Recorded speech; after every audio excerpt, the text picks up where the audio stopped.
The latest are these winds you're mentioning. It is hot out here, extremely windy. We want to go straight to our breaking news. I am in the west side of the fire right now. We want to go to Daniel Woodruff on the east near Panguitch Lake, where those winds are whipping up troubles today. Daniel, what are you seeing on your end?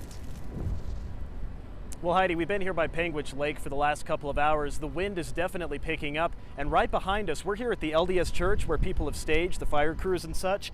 Behind us here, you can see the thick smoke. This portion behind me just flared up in the last 30-45 minutes or so. Periodically, we've seen intense flames shooting up from the trees, and so much so that it seemed to get everybody's attention here as they were sitting here. Fire crews started pointing at it, and the sheriff took us over where we could get a pretty good vantage point. See some flames there shooting up from the trees, and we're told at this point that we're not in any particular danger here. Fire crews are obviously monitoring it, and we have seen some choppers flying overhead dumping water on that particular area of the fire. Earlier today we spent some time with the Garfield County Sheriff, who's been up close and personal with this fire for the last 10 days while it's burned.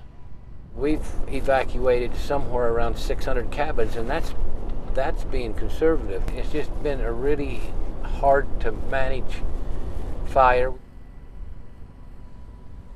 Yeah, let's take a look at some video that we got from Sydney Valley, which is above Panguitch Lake. The sheriff drove us up there this afternoon so that we could survey the damage as well as see how crews are fighting these flames. Now, the sheriff showed us places that have been thoroughly torched as well as others that are green and lush. He says people are pretty nervous right now because the fire is threatening obviously many cabins. There's also another area called Mammoth Creek. Several hundred more cabins sit there, and the sheriff says that it is possible that the fire could reach there at some point, so the crews are being especially cautious about that. We have seen people today, residents who own these cabins, being escorted up here by police to be able to grab some personal items from their homes and then go back down the mountain. As of right now, this area near Panguitch Lake is completely evacuated. And as you see behind me again, the fire is rapidly spreading, kicking up with these fierce winds that blow big gusts unpredictably.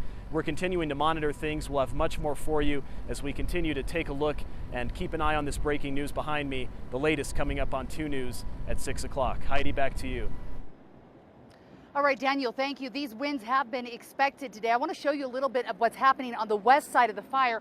You can see how smoky it is out here. All of this wind blowing the smoke into the valleys and areas around here. It is choking to be out here in this air right now. The wind